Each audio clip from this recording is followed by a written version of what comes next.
ఓం నమో భగవతే వాసుదేవాయ. ఓం నమో భగవతే వాసుదేవాయ. ఓం నమో భగవతే వాసుదేవాయ. హరే కృష్ణ. ఎందరో మహానుభావులు, అందరికీ వందనాలు. నేను మీ భీమ. శ్రీపదానికి మీకు సాదర స్వాగతం. ఇక్కడ మనం మాట్లాడుకునే మాటలు మనల్ని, మన మనసులను ఒప్పించి ఒక ఉన్నతమైనటువంటి మార్గం వైపు వెళ్ళేలా చేయాలన్నది సంకల్పం. మీరు కనుక ఇప్పటికే ఉన్నతమైన మార్గంలో ఉంటే దానిలో అత్యుత్తమ స్థాయికి చేరాలని సంకల్పం చేసుకుంటూ ముందుకు వెళ్దాం రండి. ఈరోజు మనం 3వ అధ్యాయంలో రెండో భాగంలో ఉన్నాం. రెండో భాగంలో నేర్చుకోబోతున్నాం. మొదటి భాగంలో మనం 3వ అధ్యాయంలో 5 శ్లోకాలు నేర్చుకున్నాం. అలాగే ఈరోజు మరొక 5 శ్లోకాలు నేర్చుకునేటువంటి వాటి అర్థాలను లోతుగా తెలుసుకునేటువంటి ప్రయత్నం చేద్దాం. ఇలాగే 3వ అధ్యాయంలో లాస్ట్ మన భాగంలో ఏం చెప్పారు కృష్ణులు? కర్మ నువ్వు చేయాల్సిందే, కర్మ నుండి తప్పించుకోలేవు. నువ్వు ఏ స్థితిలో ఉన్నా కూడా కర్మ జరుగుతూనే ఉంటుంది అని చెప్పారు భగవంతుడు. కాబట్టి అది దృష్టిలో ఉంచుకుని 3వ అధ్యాయం 6వ శ్లోకం కనుక మనం చూసాం అనుకో, 6వ శ్లోకంలో ఏం చెప్తారు భగవంతుడు? కర్మేంద్రియాణి సంయమ్య ఆస్తే మనసా స్మరాన్ ఇంద్రియార్థాన్ విమూఢాత్మ మిథ్యాచార సవుచ్యతే అని చెప్తారు. అంటే కర్మేంద్రియాణి సంయమ అంటే ఎవరైతే పైకి కర్మేంద్రియాలను బలవంతంగా నిగ్రహించి మనసా స్మరేన్ ఇంద్రియార్థాన్ అంటున్నారు. అంటే మనసులో ఇంద్రియ భోగాలను సమకూర్చుకుంటారో, అంటే పైకి మాత్రం కర్మేంద్రియాలు అతను కర్మకి ఇంద్రియాలకి లోబడినట్లు అసలు కనిపించరు, కానీ మనసులో మాత్రం వాటి ఆలోచనలు ఉంటానే ఉంటాయి అని చెప్తున్నారు. అంటే అక్కడ ఏమంటున్నారు? అట్టి వారిని ఏమంటారంట? విమూఢాత్మ అంటున్నారు. అంటే అవివేకి అంటారు. కాబట్టి మిథ్యాచార సవుచ్యతే. బయటకి గొప్ప ధార్మికుడులాగా, త్యాగిలాగా, ఆధ్యాత్మికుడులాగా కనిపిస్తూ లోపల మాత్రం కోరికలు, స్వార్థం, అహంకారం వదలకుండా ఉండే వ్యక్తిని నువ్వు అవుతావు అలా గనక ఉంటే అర్జున అని చెప్తున్నారు. కాబట్టి మిథ్యాచారిలాగా మనకు ఉండకూడదు. కాబట్టి నువ్వు ఒకేలాగా ఉండు, లోపల బయట ఒకేలాగా ఉండు అనేటువంటిది చెప్తున్నారు ఇక్కడ. ఏం చెప్తున్నారు ఇంకా? ఇక్కడ మనకి ఏం అర్థమవుతుందంటే కపట ప్రవర్తన అంటారు దీన్ని మనకి. మన బాహ్య ప్రవర్తన, ఔటర్ బిహేవియరు ఒకటిగా ఉండి అంతర్ ఆలోచనలు అంటే ఇన్నర్ థాట్స్ మరోలా ఉన్నాయనుకోండి, అది తీవ్రమైనటువంటి మానసిక సంఘర్షణకు దారితీస్తుంది. అంటే ఇన్నర్ కాన్ఫ్లిక్ట్ పెరిగిపోతూ ఉంటుంది. ఎంత సైకాలజీ భాషలో మాట్లాడాలంటే ఇన్నర్ కాన్ఫ్లిక్ట్ పెరుగుతూ ఉంటుంది. ఇది మనల్ని మనమే మోసం చేసుకోవటం అన్నమాట. కాబట్టి ఇలా ఉండొద్దు అని చెప్తున్నారు. మనకే చెప్తున్నారు ఇలా ఉండొద్దు, లోపల బయట ఒకేలాగా ఉండటానికి ప్రయత్నం చెయ్యి, నువ్వు ఈ బాధ నుంచి బయటపడతావు అని చెప్తున్నారు. ఏంటి, ఎలా మనం అర్థం చేసుకోవచ్చు దీన్ని? ఇప్పుడు మనం ఒక పని చేస్తూ ఉన్నాం. ఒక పని చేస్తూ ఉండి ఒక పుస్తకం పెట్టుకుని చదువుతూ ఉన్నాం. పైకి చదువుతున్నట్లు నటించాం, కానీ మనసులో ఏం నడుస్తుంది? పక్క గదిలో టీవీలో ఏదో వస్తుంది, అది వెళ్ళి చూస్తే బాగుండు అని మనసులో అది అనిపిస్తూ ఉందనుకోండి, పుస్తకం మన చేతిలో ఉంది. కాబట్టి మన మనసు ఎక్కడుంది, మనం ఎక్కడున్నాము? కాబట్టి అక్కడ అది మనసా స్మరాన్ అంటే మనసు చెప్పేది వేరుంది, పైకి ఒక రకంగా నువ్వు ఉన్నావు అనేది. అలా ఉండటం వల్ల నీకు ఏమి ఉపయోగం లేదు. నువ్వు మానసికంగా స్థిరుడు కాదు, స్థిరమైన వాడివి కాదు, నువ్వు మిథ్యాచారివి. మిథ్యాచారి అంటే అది మానసికంగా స్థిరంగా లేనటువంటి వ్యక్తిని మిథ్యాచారి అంటారు. కాబట్టి ఇలాంటి చదువు వల్ల ఉపయోగం ఏమి ఉండదు అక్కడ. కాబట్టి అర్జున, మనకి ఇలా ఉండొద్దు, నువ్వు ఒకేలాగా ఉండటానికి ప్రయత్నం చెయ్యి, ఒకేలాగా అర్థం చేసుకో ఈ పరిస్థితిని అని చెప్తున్నారు శ్లోకంలో. 3వ అధ్యాయం 6వ శ్లోకంలో ఇంకా చెప్తున్నారు. ఇంకేం చెప్తున్నారు? 3వ అధ్యాయం 7వ శ్లోకంలో యస్వింద్రియాణి మనసా నియమ్య రభతేర్జున కర్మేంద్రియై కర్మయోగం అసక్త స విశిష్యతే అంటున్నారు. అంటే ఓ అర్జున, యస్వింద్రియాణి మనసా నియమ్య అంటే ఎవరైతే మనస్సు ద్వారా జ్ఞానేంద్రియాలను అదుపులో ఉంచుకుని, మనస్సు ద్వారా, ఫిజికల్ బాడీ ద్వారా కాదు, మనస్సు ద్వారా జ్ఞానేంద్రియాలను అదుపులో ఉంచుకుని అసక్త, అసక్త అంటే ఫలాపేక్ష లేకుండా, కర్మేంద్రియై కర్మయోగమే రభతే అంటే కర్మేంద్రియాల ద్వారా కర్మయోగాన్ని ఆచరిస్తారు. మనస్సుని స్థిరంగా ఉంచుకుని కర్మేంద్రియాల ద్వారా కర్మయోగాన్ని ఆచరిస్తారు.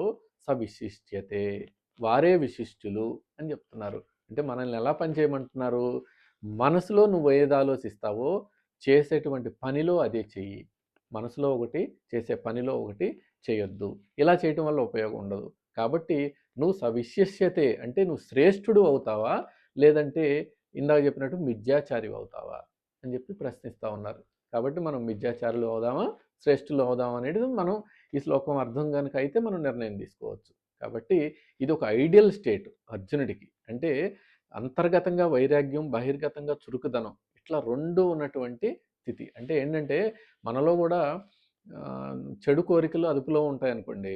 అలాగే బయట చేతల్లో వారి యొక్క బాధ్యతని నిర్వర్తించామనుకోండి. అలా చెడు కోరికలు అదుపులో ఉన్నప్పుడు అది వచ్చేటువంటి ఫలితం వేరుగా ఉంటుంది. కాబట్టి చెడు కోరికలు అదుపులో లేకుండా మన బయట యొక్క కర్మను నిర్వహించామనుకోండి. అప్పుడు వచ్చేటువంటి ఫలితం వేరుగా ఉంటుంది. అంటే మానసిక ఒత్తిడి ఉంటుంది ఇక్కడ. ముందు చేసిన దాంట్లో మానసిక ఒత్తిడి ఉండదు. కాబట్టి ఇలా మనం ఈ శ్లోకాన్ని మన జీవితాలకు అన్వయం చేసుకోవచ్చు.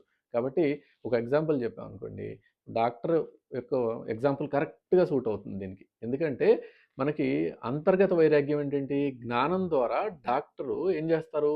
అతను ధర్మాన్ని చేస్తారు. అతను నేర్చుకున్నటువంటి జ్ఞానం ఎలా ఆపరేషన్ చేయాలి? ఎలా మందులివ్వాలి? అనేటువంటి దాంతో అతను చేస్తారు. బహిర్గతంగా అదేం చేస్తారు? ఆ నేర్చుకున్నటువంటి జ్ఞానాన్ని మనసులో పెట్టుకొని దాని ద్వారా కర్మ ఏంటి అక్కడ? ఆపరేషన్ అనేటువంటి కర్మను నిర్వర్తిస్తారు. కాబట్టి ఆ జ్ఞానం ఒకటే ఉంది. అతను చేసేటువంటి కర్మ కూడా ఉంది. కాబట్టి ఆ చురుకుదనం, ఆ బహిర్గతంగా చేసేటువంటి కర్మల్లో చురుకుదనం గనక అక్కడ కనపడితే అతను చేసేటువంటి ఆపరేషన్ సక్సెస్ అవుతుంది. కాబట్టి ఇలా చేయాలి మనం పనులు. ఇలా మళ్ళీ ఇంకా దాంట్లో ఏమని చెప్తున్నారు చివరికి? అసక్తః అంటే ఫలాపేక్ష అనేది రావాలి అనుకోవద్దు. డాక్టర్ కూడా ఏమనుకుంటారు? ఫలాపేక్ష ఏమన్నా ఆశిస్తారా? నాకు ఇది సక్సెస్ అయితే ఇంత పేరు వస్తుంది. అలా కాదు. అతను ధర్మాన్ని అతను చేశారనుకోండి, అప్పుడు కరెక్ట్‌గా పేరు వస్తుంది ఖచ్చితంగా.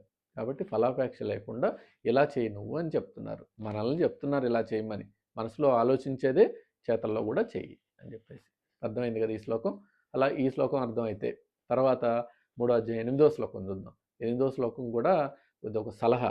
మనం భగవంతుడు మనకిచ్చినటువంటి ఓ సలహా. ఏమంటున్నారు ఆ శ్లోకంలో?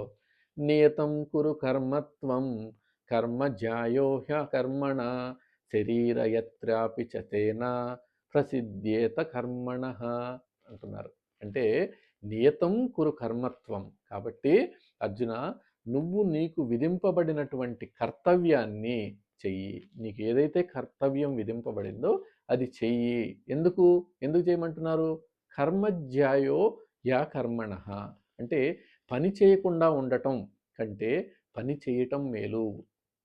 అక్కడ పని చేయకుండా ఉండటం కన్నా పని చేయటం మేలు, ఉత్తమమైనది. ఎందుకు? అది కూడా దానికి కూడా ఒక రీజన్ ఉంది. ఎందుకు? శరీర యత్రాపి చయచ్యతే ప్రసిద్ధ్యేత కర్మణ అంటున్నారు. అంటే అసలు శరీరం పని చేయకపోతే చివరికి నీ శరీర పోషణ కూడా జరగదయ్యా. అంటే శరీరం కూడా పని చేయదు.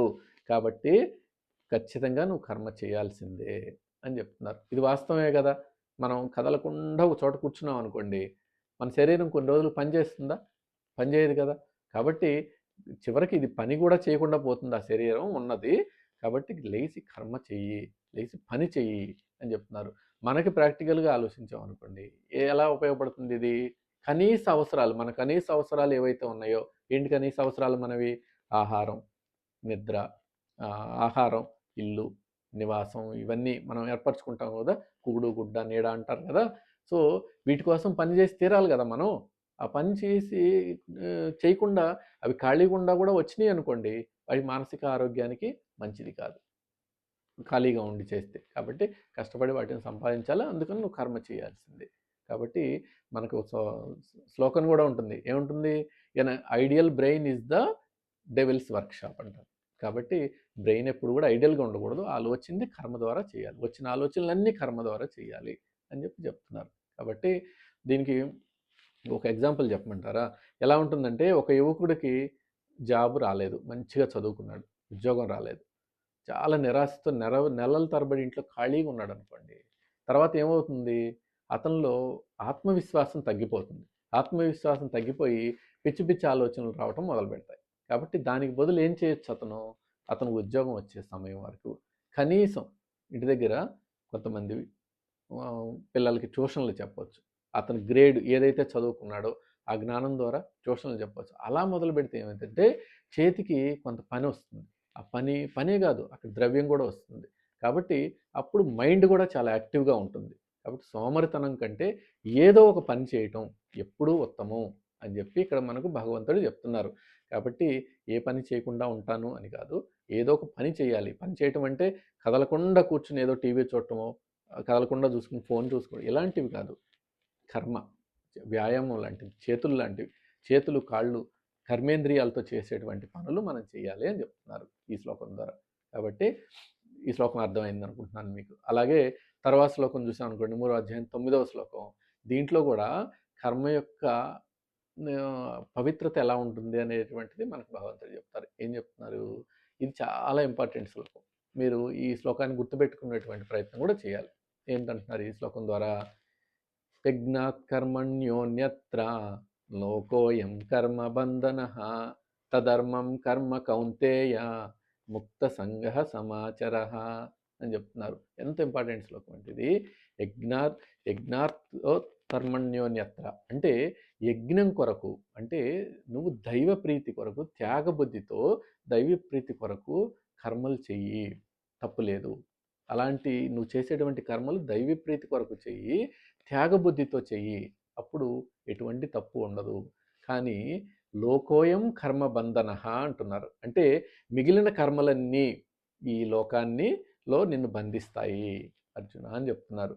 నువ్వు ఒక దైవ ప్రీతి కోసం, అంటే నువ్వు చేసేటువంటి దైవ స్మరణలో చేసేటువంటి కర్మ తప్ప మిగిలిన కర్మలన్నీ కూడా లోకోయం కర్మ బంధన నిన్ను బంధిస్తాయి అని చెప్తున్నారు. కాబట్టి ఏం చెప్తున్నారు చివరికి మళ్ళీ? ముక్త సంగ, నువ్వు అలాంటి సంగని, అలాంటి ఆసక్తిని విడిచిపెట్టేసేయి. విడిచిపెట్టి తధర్మం కర్మ సమాచర, ఆ యజ్ఞం కోసమే, అలాంటి భగవంతుడి కోసం చేసేటువంటి, భగవంతుడి రూపంలో చేసేటువంటి కర్మల కోసమే నువ్వు చక్కగా ఆచరించు, అలాంటి కర్మల్ని ఆచరించు అని చెప్తున్నారు అక్కడ.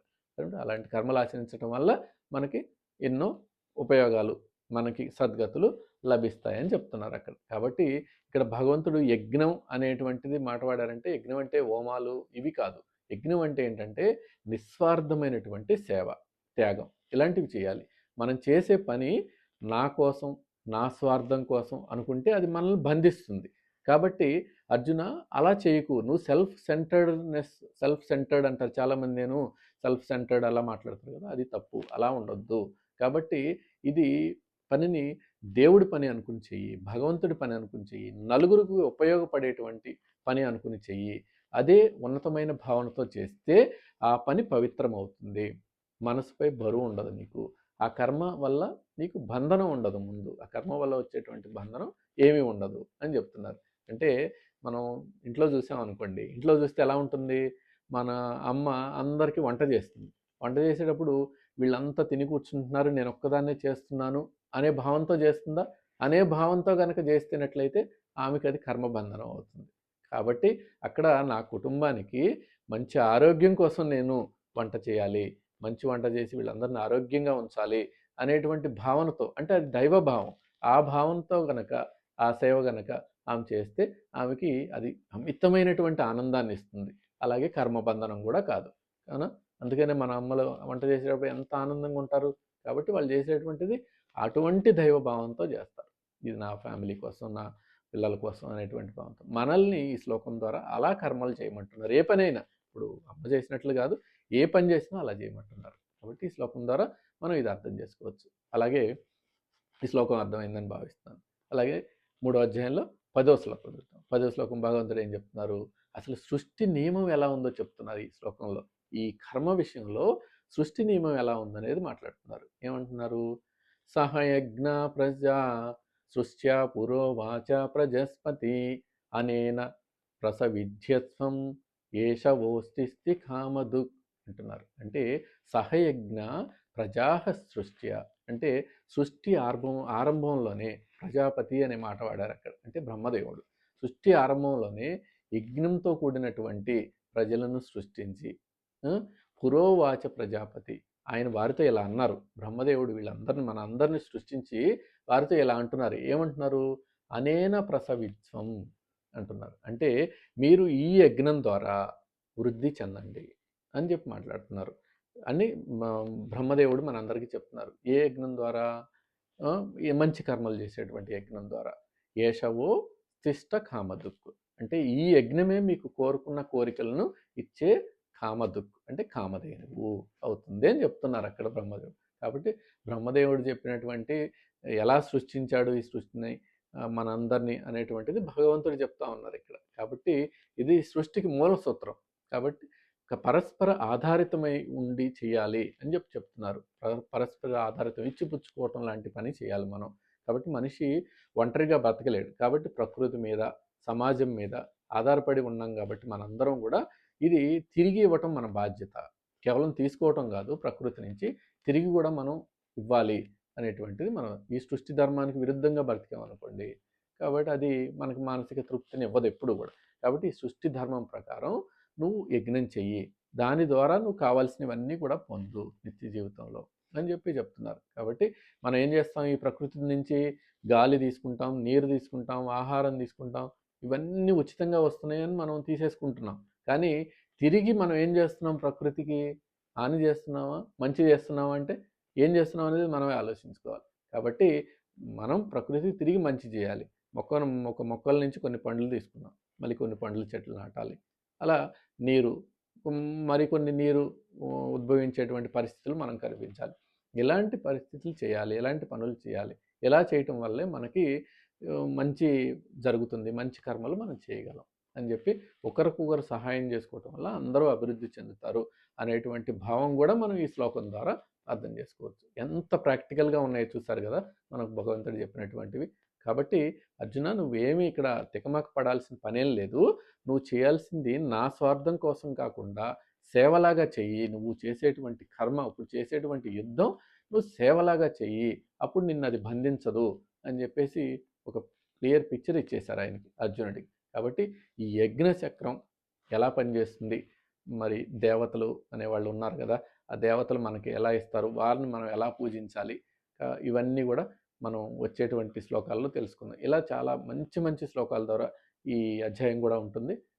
చక్కగా అందరూ వినేటువంటి ప్రయత్నం చేయండి. ముందు వీడియోలు కూడా ఎవరైనా మిస్ అయితే అవి కూడా వినేటువంటి ప్రయత్నం చేయండి. ఒక కంటిన్యూషన్లో వింటే మీకు కూడా అసలు భగవద్గీత ద్వారా మనం ఏం నేర్చుకోవచ్చు, మన జీవితంలో ఏవి ఆచరించవచ్చు అనేటువంటి విషయాలు మనకు తెలుస్తాయి. కాబట్టి ఇలా కొత్త కోణంలో జీవితానికి అన్వయించుకుంటూ భగవద్గీత చెప్పడం మీ అందరికీ నచ్చిందని భావిస్తున్నాను. ఇలాంటి మంచి విషయాలు మరింత మందికి చేరాలంటే ఈ ఛానల్ సబ్స్క్రైబ్ చేసుకుని లైక్, షేర్ కూడా చేయండి. కాబట్టి ఇది ఈనాటి విషయం. ఇప్పటి వరకు చెప్పిన విషయాల్లో ఏదైనా తప్పులుగా భావిస్తే పెద్ద మనసుతో క్షమించండి. సర్వం శ్రీకృష్ణార్పణమస్తు. నమస్కారం, మీ భీమ.